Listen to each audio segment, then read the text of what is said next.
kodifikasi tarikh umum secara umum.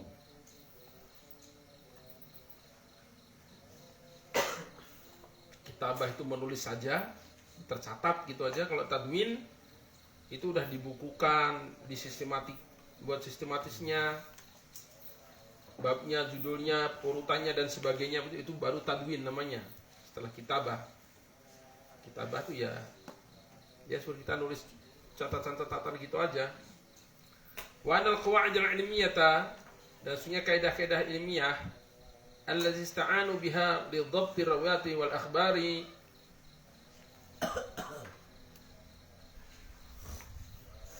yang digunakan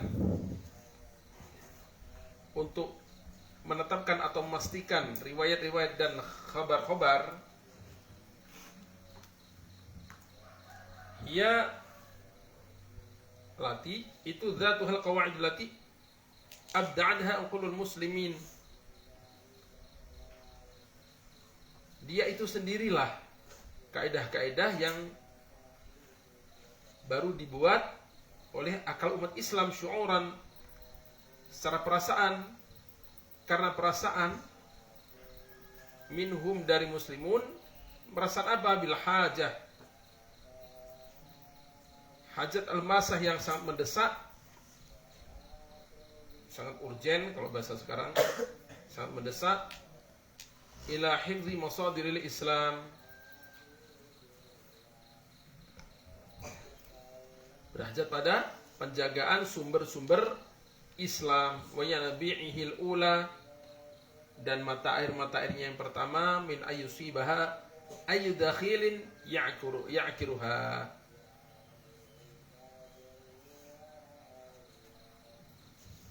menjaga supaya min ayyusiba, jangan sampai mengenainya, ayyudakhilin, perkara apapun yang menyusup atau masuk, ya'kiruha, yang buat kontaminasi, yang buat, yang ngotorin atau mengganggu gitu.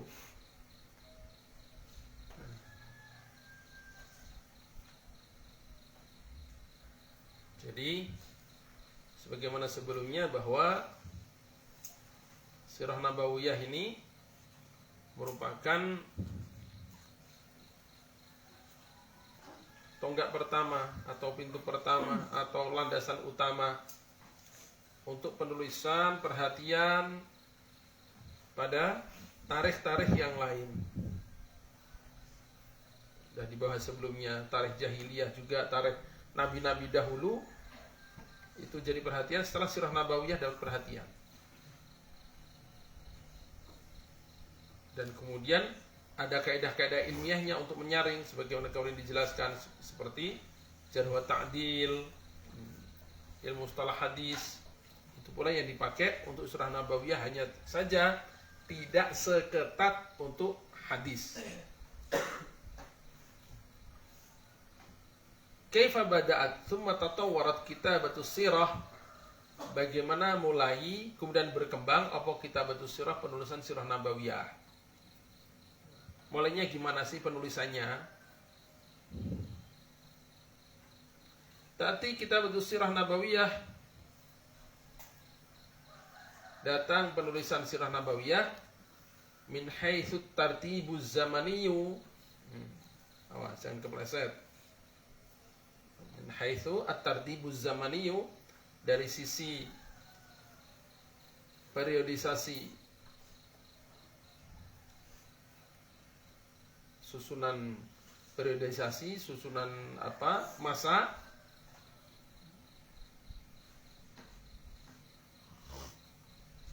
Fi darajati tsaniyati binisbah li kitabati sunnah an-nabawiyah, datang pada urutan yang kedua kalau dibandingkan dengan penulisan Sirah Nabawiyah.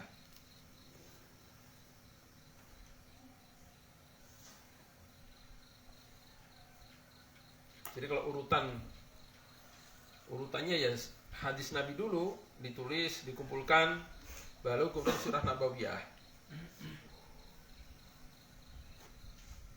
Fala jarama, suatu yang pasti, anna kitabat as-sunnah ayil ahadits nabawi, penulisan sunnah Nabi SAW, kanat asbaqa min kitab Sirah an-Nabawiyah umuman.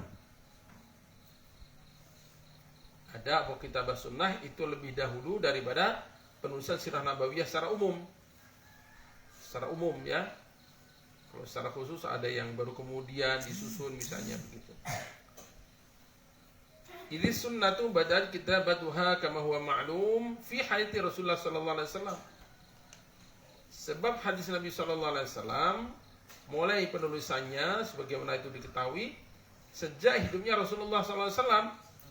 Nah, biiznin dengan izin bal bi amrin, bahkan dengan perintah minhu dari Nabi sallallahu alaihi wasallam. Kapan itu? Wadzalika ba'da an itma'anna ila an ashabu qad tanabbahu lil fariqil kabir baina uslubayil Qur'anil mu'jizi wal hadits nabiyil balighi. Setelah Rasulullah sallallahu alaihi wasallam merasa tenang bahwa para sahabat telah sadar bisa membedakan, qad tanabbahu telah menyadari lil fariqil kabir bagi perbedaan yang besar antara uslub atau susunan Quran yang mukjizat dan susunan hadis Nabi yang sangat tinggi balaghahnya. Faliyaqau fi labsin bainahuma, kalau labsin memakai, kalau labsin campuran. Faliyaqau maka mereka tidak akan terjatuh fi labsin dalam campuran atau kekaburan bainahuma antara Quran dan hadis. Jadi maksudnya awal-awal Rasulullah SAW melarang penulisan hadis itu. Sebab dua-duanya sama-sama tinggi sastranya. Khawatir nanti tumpang tindih antara Quran hadis kecampur. Dipikir Quran padahal hadis. Maka kemudian Rasulullah SAW melarang itu. Nah, setelah terbiasa banget dengan uslub Al-Quran dan terasa betul mukjizatnya, akhirnya bisa membedakan tulisan Quran dan hadis. Kenapa dikhawatirkan akan kecampur? Ya, kan gak mustahil orang meninggal dunia, tulisannya ada dalam rumahnya, anaknya yang belum paham, akhirnya dianggap ini riwayat Quran juga, akhirnya nambahin Quran. Nah, begitu misalnya.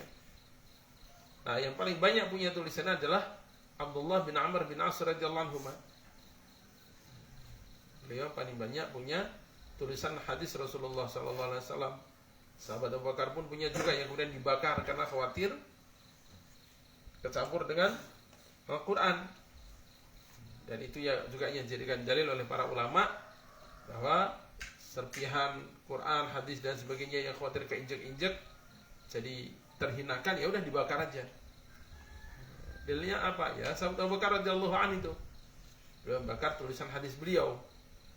Khawatir kalau itu nantinya kecampur atau beliau salah tulis. Yang jelas waktu Rasulullah SAW hidup itu sudah ada tulisan hadis, itu maksudnya.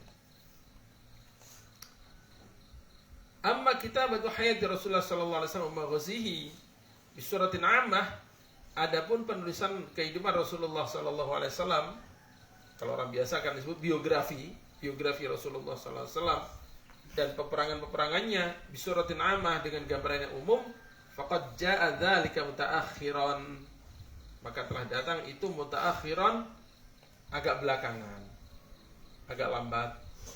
Anil bad'i bi kitabati sunnah, lebih belakangan daripada mulai penulisan sunnah Nabi sallallahu alaihi wasallam.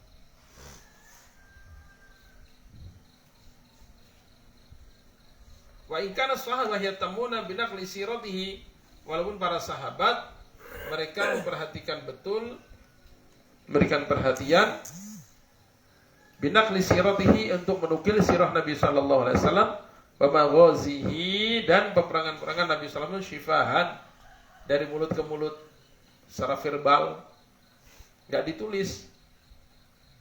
Ceritakan ke anaknya, ceritakan ke muridnya, dihafal gitu. Cuman belum tertulis gitu. Wala'alla awwala man ihtamma bi kitabati sirah nabawiyyah umuman, dan barangkali orang pertama yang memperhatikan penulisan sirah nabawiyah secara umum wa Urwah bin Zubair al-Mutawaffa sanah 92 Hijriyah. Adalah Urwah bin Zubair radhiyallahu wafat 92 Hijriyah. Siapa Urwah bin Zubair ini? Murid Sayyidah Aisyah radhiyallahu anha dan mahramnya juga. Makanya ambil ilmu paling banyak dari Sayyidah Aisyah ya Urwah bin Zubair ini. Yang lain banyak, tapi paling banyak beliau ini karena masih keponakan Sayyidah Aisyah radhiyallahu anha. Zubair bin Awam radhiyallahu anhu punya istri siapa? Asma binti Abu Bakar radhiyallahu anhu, karena kakaknya Sayyidah Aisyah radhiyallahu anha.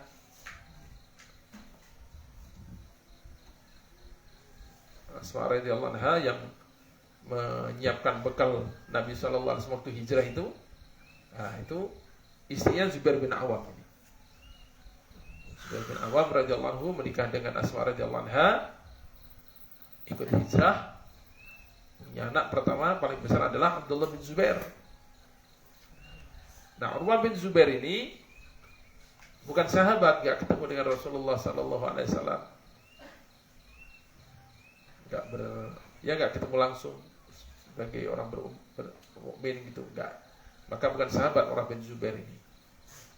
Karena masih ponakan, maka mahram, maka paling sering ketemu ambil ilmu dari Sayyidah Aisyah radhiyallahu anha. Urwah bin Zubair ini meninggal tahun 92, termasuk fuqaha Madinah, salah satu ahli fikihnya penduduk Madinah, Urwah bin Zubair radhiyallahu anhu, yang ilmunya luar biasa banyaknya, zuhudnya, takwanya, zikirnya luar biasa semua. Hadis Sayyidah Aisyah radhiyallahu anha paling banyak diriwayatkan oleh Urwah bin Zubair rahmatullah alaihi ini. Summa Abban bin Utsman. Kemudian yang punya tulisan sirah berikutnya adalah Abban bin Utsman, tabi'i juga. Summa Wahab bin Munabbih.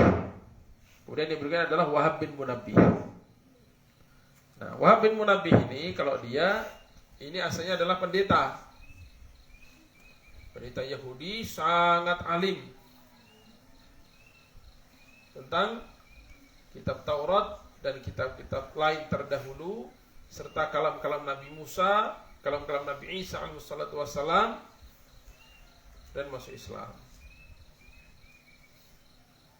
Makanya kadang-kadang sahabat seperti Sayyidina Umar radhiyallahu anhu kadang tanya pada beliau tentang kitab-kitab terdahulu, nasihat-nasihat terdahulu, atau prediksi masa depan yang terus dalam kitab-kitab terdahulu.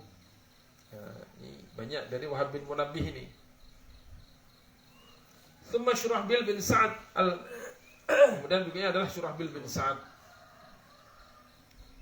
al-Mutawaffa sanah 123 meninggal tahun 123 Hijriah.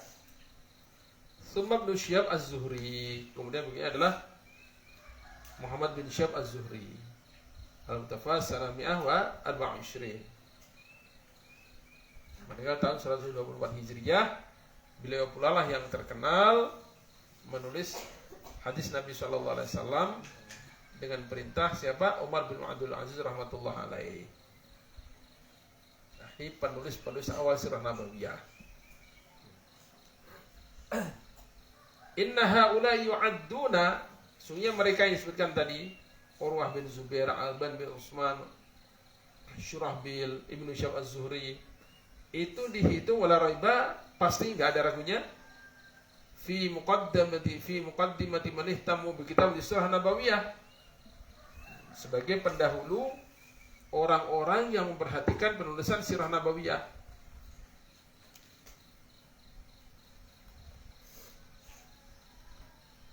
Kama tu'addu kitabatuhum tali'ata hadzal 'amal al-'ilmi al-'azim, sebagaimana dianggap atau dihitung tulisan-tulisan mereka sebagai pemula, pelopor kalau bahasa kita, pelopor pekerjaan ilmiah yang sangat agung ini.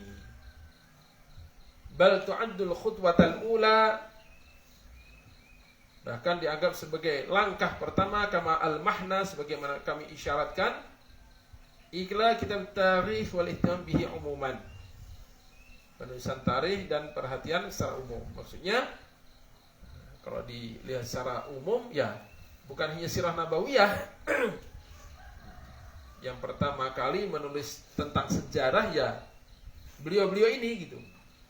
Mau sejarah jahiliyah, sejarah apapun, karena sejarah yang lain belum ada yang ditulis. Kita tahu kisah kaum Samud, kaum Ad kan dari Al-Quran, bukan dari tulisan manusia. Andaikan Al-Quran nggak diceritakan, nggak akan tahu kita. Nah, orang Romawi, orang Parisi mana ada menulis tentang sirah begitu, tentang tarikh itu nggak ada. Yang nulis umat Islam. Nah, ini yang mengawali beliau-beliau ini gitu.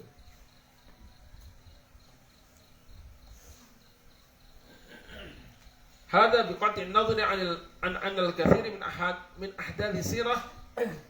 Ini dengan kita menutup mata atau tanpa melihat, biqati an-nadhri tanpa melihat an al-kathir min ahdathi sirah, bahwa banyak dari kejadian sirah ikum mansurun fi kitab Allah Ta'ala, itu tersebar juga dalam Al-Quran. Maksudnya kalau tulisan tentang sirah secara mutlak duluan ya di Al-Quran pun banyak. Tapi kan Al-Quran itu bukan kitab sirah gitu maksudnya. Quran kan kalamullah. Ini yang kita bahas ini yang ditulis idenya dari manusia gitu maksudnya.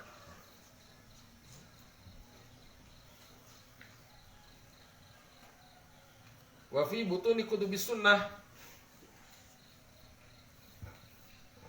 dan juga tersebar dalam bagian dalam kitab-kitab sunnah nabawiyah allati tahtamu min siratihi, yang memperhatikan dari sunnah Nabi SAW bertanya apa? Bi aqwalihi wa af'alihi, perkataan dan perbuatan Nabi SAW. Wala yasma ma ta'allaq minha bitasyri', apalagi perkara yang berhubungan dari sirah itu dengan penetapan syariat. Dalam sirah juga banyak, kehidupan Nabi juga banyak. Cuman yang secara khusus tentang kehidupan atau biografi Rasulullah SAW, itu yang pertama adalah Urwah bin Zubair dan seterusnya tadi.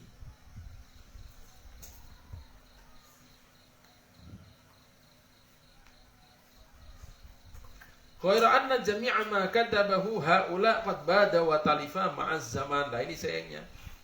Hanya saja semua yang ditulis beliau-beliau itu semua udah lenyap dan hilang beserta masa. Enggak ada yang sampai ke kita. Falam yasil ilaina minhu syai'. Enggak ada yang pada kita sedikit pun enggak ada. Tulisan asli mereka maksudnya ya. Kalau riwayat ya ada banyak. Tapi yang betul-betul tulisan mereka itu enggak ada yang sampai pada kita. Walam yaqa minhu illa baqaya mutanathirah, dan tidak tersisa darinya melainkan sisa-sisa yang bertebaran. Rawa ba'duha at-Tabari, meriwayatkan sebagainya adalah Imam At-Tabari.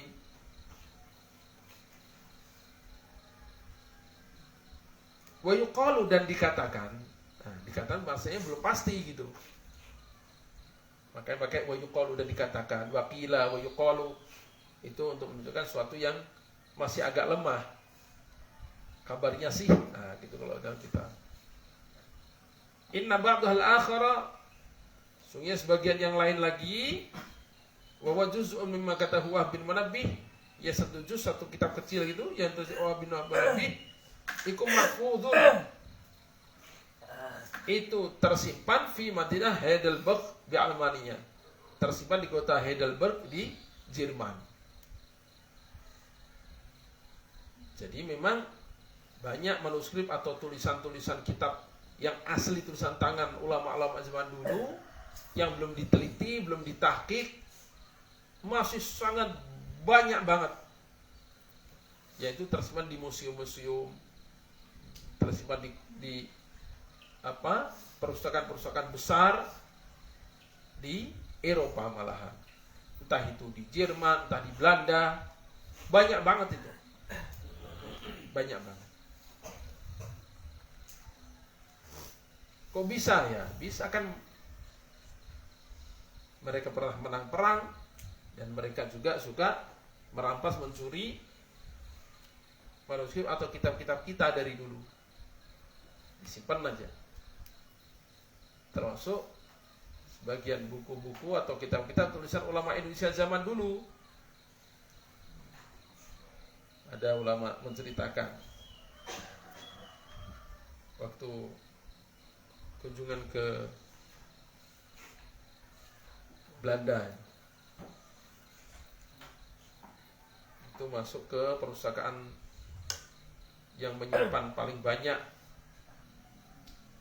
bukti-bukti sejarah Indonesia, baik itu berupa batu nisan atau macam-macam lah, pokoknya dikumpulkan di sana.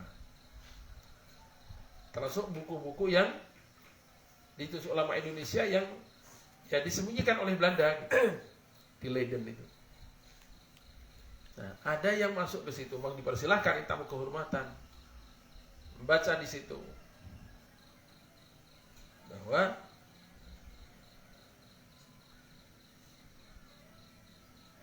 ada tulisan ulama zaman dulu. Suatu ketika, waktu itu kerajaan Banjar belum masuk Islam, kirim surat minta bantuan pada kerajaan Muslim Demak supaya kirim pasukan. Karena mau perang, kalau nggak salah melawan Dayak kalau nggak salah. Maka kata Raja Demak, asalkan kalian mau masuk Islam nantinya, kami akan bantu. Kata Raja Banjar ini, ya, kalau memang terbukti bisa membantu kami akan masuk Islam. Ya udah, saya kirim. Yang dikirim satu orang ternyata. Ada sebenarnya, lupa. Ada namanya di situ. Kita banyak pasukan banyak, dikirim satu orang ini. Maka kata surat itu, satu orang ini udah mewakili ribuan pasukan. Buktinya apa? Buktinya kalau kalian diajak masuk Islam gak nurut, kalian akan sakit semua dan akan sembuh tatkala kalian bersyahadat. Subhanallah, betul. Keluarga kerajaan pada sakit, maka sudah dituntun syahadat 3 hari sembuh. Betul ini. Ini sakti bener ini berarti. Ya udah, kita persiapan kalau begitu. Ya. Persiapannya apa? Diajak amalan. Mereka mau menyerang nanti. Udah, ayo ikut saya. Kan udah masuk Islam semua itu. Udah masuk Islam semua. Begitu kerajaan Dayak mau menyerang, Dayak atau Kartanegara atau mana begitu. Kerajaan Kutai kalau nggak salah. Itu ceritanya kurang lebihnya. Maka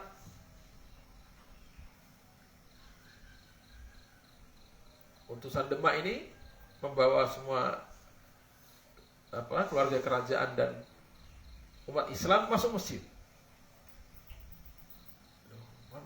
Udah nurut saya. Masuk masjid aja. Gak tahu diajak baca amalan apa, entah hizib, entah apa, pokoknya gitu aja. Subhanallah, di situ itu ditulis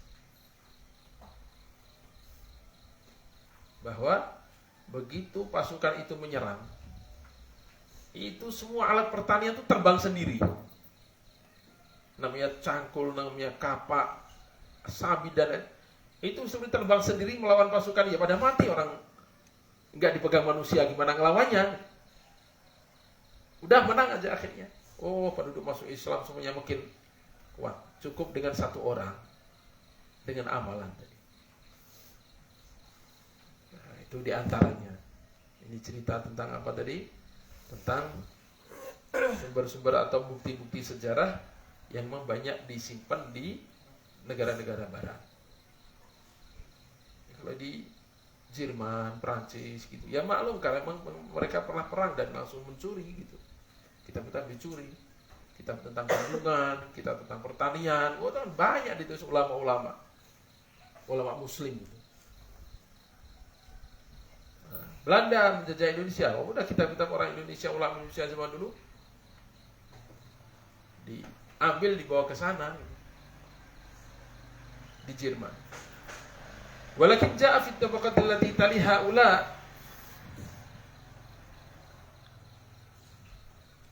Kemudian datang pada tabaqah generasi berikutnya allati taliha ula, yang datang setelah atau mengikuti mereka, man talaqqafa, orang talaqqafa yang melahap mengambil semuanya, kullama katabu, semua yang mereka tulis,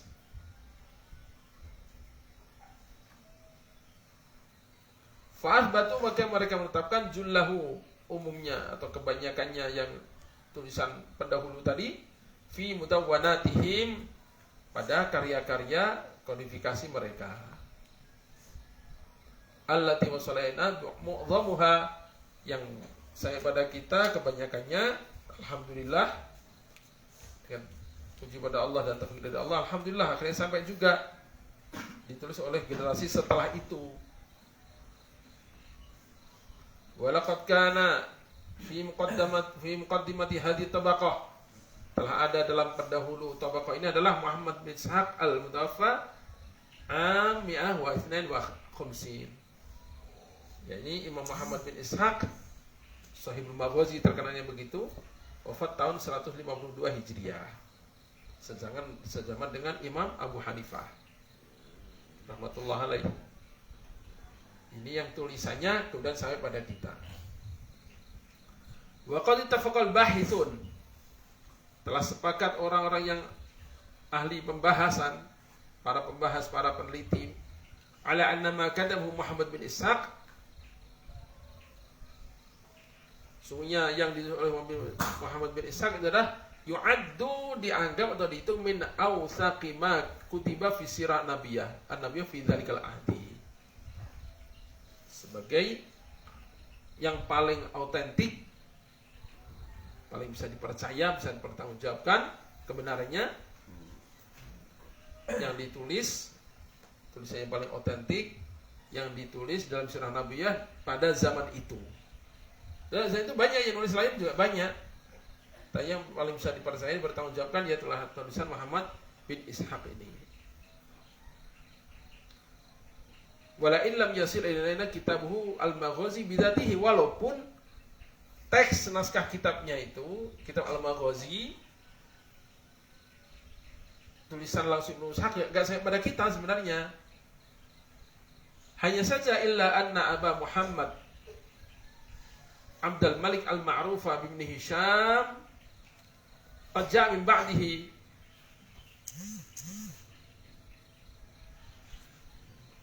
Hisham yang datang setelah itu, farawalana kitabahu, maka meriwayatkan bagi kita kitabnya beliau ini, hadza muhadzaban, sudah diatur, munaqqahan, sudah disaring, sudah difilter.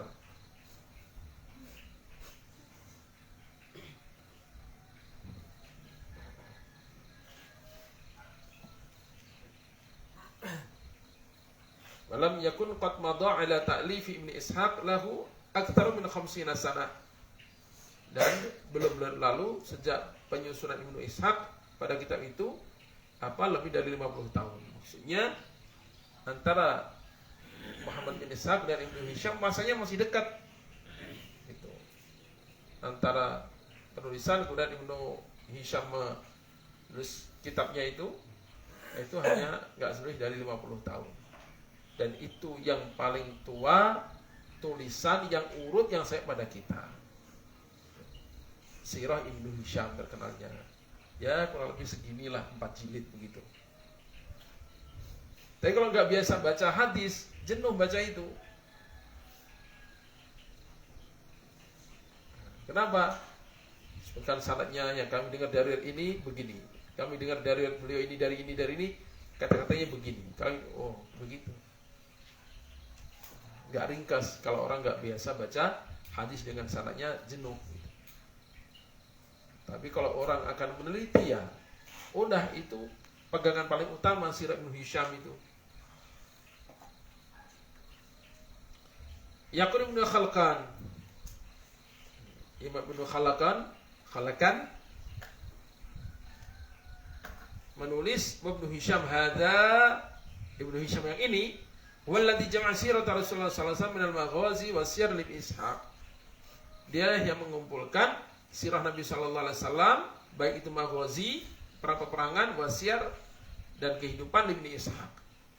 Wa hadzabaha, dan dia bersihkan, dia atur, walakhasaha, dan dia ringkas. Jadi beliau soalnya nggak nambah sumber lain, nggak mencari sumber lain, nggak ngumpulin, nggak, udah. Yang kita punya Ibnu Ishaq itulah yang diatur ulang oleh beliau. Disusun ulang, diatur ulang, difilter, dibersihkan, diringkas sampai pada kita. Ringkasnya 4 jilid, itu ringkasan itu. Aslinya berapa? Wallahu a'lam. Orang orang zaman dulu kan masya Allah hobi baca, hobi nulis, hobi ilmu kan luar biasa. Namanya Tarikh Tabari, kurang lebih 14 atau 15 jilid itu. Itu aja kata beliau ini 1/10 dari yang ingin beliau tulis semuanya. Segitu itu. Juga tafsir At-Tabari 16 jilid itu, ya kurang lebih segini juga. Itu juga hanya 1/10 yang ingin beliau tulis. Beliau menulis 10 kali lipatnya itu. Nah, cuman orang yang dikasih tahu pada angkat tangan, aduh, kitab seperti itu siapa yang akan baca? Gak akan kebaca. Ya udah saya ringkas kalau gitu, diringkas jadi 16 jilid. Itu pun gak tahu sekarang siapa yang masih mau baca. Masya Allah. Pernah nyoba baca baru sedikit, oh Masya Allah. Ya itu jenuhnya minta ampun, karena banyak tentang riwayat sanad, tapi itu betul-betul nanti bisa dipertanggungjawabkan gitu. Sumbernya itu. Wa yasira al-mawjud bi hadin nas wal ma'rufah bi sirat Ibnu Hisham. Itulah yang ada hari ini di tangan orang-orang yang dikenal dengan sirat Ibnu Hisham. Nah, beliau bukan mengumpulkan, bukan menyusun dari bertebaran, enggak, dari kitab satu aja. Kitab Maghazinya Ibnu Ishaq. Disusun ulang, dibersihkan, diatur-atur, difilter, diteliti lagi. Jadi sirah Ibnu Hisham. Modalnya dari Muhammad bin Ishaq tadi rahimahullah. Wa ala kullin, bagaimanapun fa inna masadira as-siratin nabawiyyati allati 'adamaha sairul kuttab ala ikhtilafi tabaqatihim. Ringkasnya bahwa sumber-sumber sirah nabawiyah yang dipegang oleh semua penulis sirah nabawiyah gitu ya, ala ikhtilafi tabaqatihim, dengan perbedaan tabaqah atau generasi atau masa-masa mereka, iku mahsuratun, diringkas atau terbatas, fil masadir taliyah, sumber-sumber berikut ini. Zaman kapanpun, siapapun yang nulis sirah nabawiyah, ya sumbernya gak akan lepas dari 3 ini gitu. 3 ini aja. Pertama, awalan kitabullah ta'ala, Al-Quran, wal mu'tamadul awwalu fi ma'rifatil malamih al-'amah li hadits Nabi sallallahu alaihi wasallam. Itu adalah pegangan yang paling awal, yang paling pasti untuk mengetahui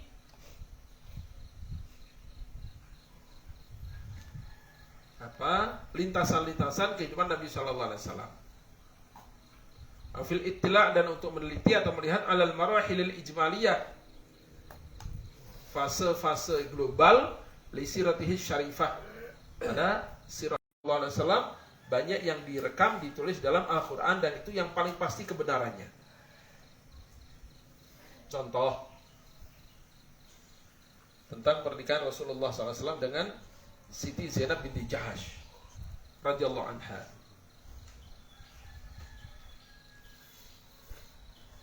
Banyak orang-orang munafik atau orang kafir yang ingin menjatuhkan Rasulullah SAW dengan pernikahan ini, membuat cerita-cerita palsu.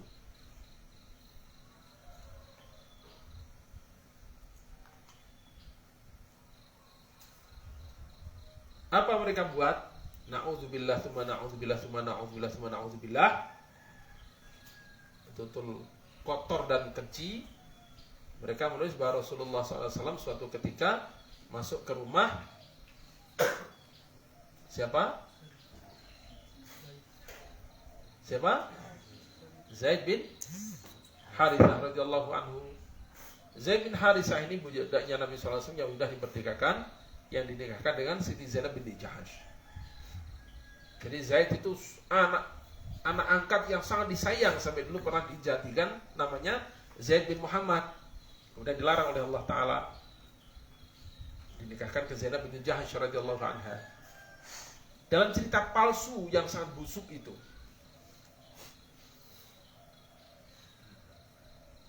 jangan untuk berdiri aja.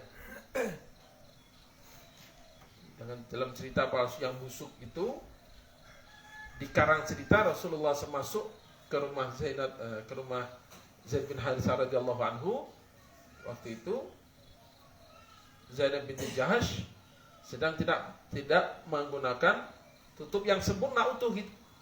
Wajah kelihatan, terus bagian tubuh ada yang kelihatan, sehingga Nabi terkesima. Akhirnya jatuh cinta, sehingga berusaha untuk menggiring Zaid bin Harithah supaya cerai. Itu kan betul-betul kejam dan keji dan palsu gitu. Dan perasaan itu disembunyikan oleh Rasulullah SAW. Nah, ini dibantah oleh Al-Quran.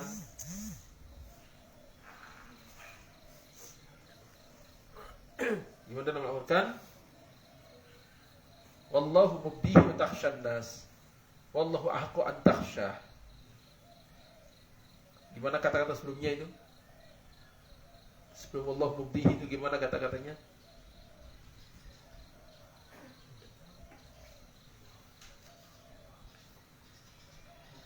Kata sebelum itu, sebelum Allah mubdihi, apa kata-katanya itu?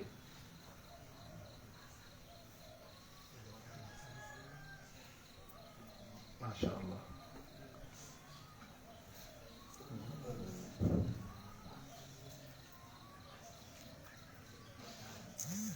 Allahu Akbar. Pas lupa ini.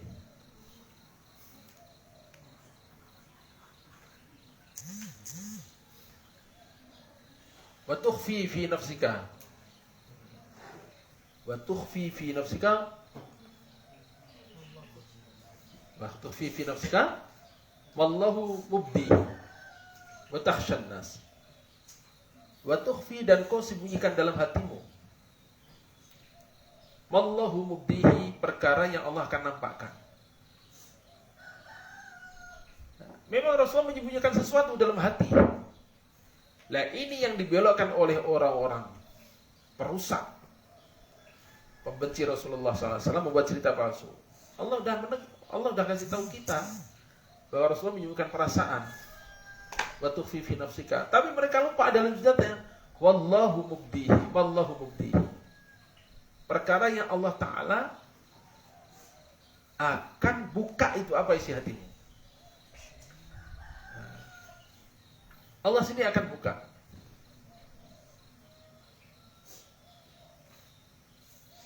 Apa itu? Falamma qada Zaid minha watara zawwajnakaha likaila yakuna 'alal mu'mina harjun fi azwaji ad'iyaihi idza qadaw minhunna watara. Nah, itu yang disebutkan oleh Nabi itu. Perasaan itu. Gimana kata orang nanti kok menikah dengan istri anak angkatnya sendiri? Itu aja yang ditakutkan oleh Nabi itu. Bukan jatuh cinta. Oh, itu kejauhan itu. Karena Siti Zainab itu dulu waktu masih kecilnya Rasulullah tahu itu masih keluarganya Nabi sendiri, bukan orang lain gitu. Ngapain baru tertarik sekarang? Ngapain dinikahkan ke Zaid bin Harithah radhiyallahu anhu? Nah, ini makanya ini Muhammad al-awwal itu Quran. Yang kira-kira akan dipalsukan, dibelokkan, diluruskan oleh Al-Quran. Kalau tuduhan tadi kan Allah nggak pernah buka itu. Sedangkan yang isi hati Rasulullah SAW yang disembunyikan itu, wallahu mubdihi, Allah Ta'ala akan buka, dan Allah sudah buka dalam Al-Quran gitu. perasaan berat fi azwaji ad'iyaihim. Perasaan berat, gak enak kalau orang-orang komentar gimana sih itu kok gini. Nah, itu Rasulullah keberatan dengan perasaan itu gitu.